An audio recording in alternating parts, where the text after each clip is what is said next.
Hello, Sky. Happy birthday to you, anak ko. Sana pagpayan ka pa ng buong may kapal. At magpakabait ka lagi. Mag-aral mabuti. Dahil ikaw ang panganay ng dalawang mga kapatid. Kailangan sundin mo ang iyong mga magulang. Ang iyong lola. Ang mga nakakatanda sa iyo. At sana magpakabait ka. Pasensya ka na, ha. Iba yung boses ko. May sakit kasi ako, anak. Pero okay na rin. Hindi na masyado yung ubo ko. Thank God, na yung ubo ko. So, happy birthday to you, Sky. Sky's the limit. Masaya lang ako ko. Pag-uwi ko, sana Ilocano ka na. Charot. Hindi. Okay lang yan. Mag-English ka. Para at least meron naman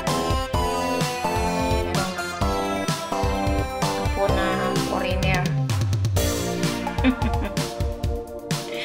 Basta magpakabait ka, anak, ha. Ako, share kayo sa bahay pag may ano kayo.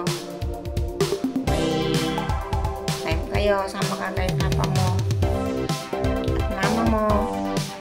Dalawang mga aging para maglaro kayo nila ate ni aging Dave. Malaki na ni Dave. Kulit. Tawag ito. Malapit ka ng mag-grade 1 pala. Bilis ng panahon, anak. Basta yung gusto magkabait. At huwag maging pasaway. Sundin yung teacher. Kung ano yung sasabihin. Tapos, huwag makulit. Huwag ka nang siguro hindi ka na iyak, no? Tinawanan ka ng alaga ko. Bawal daw umiyak. So,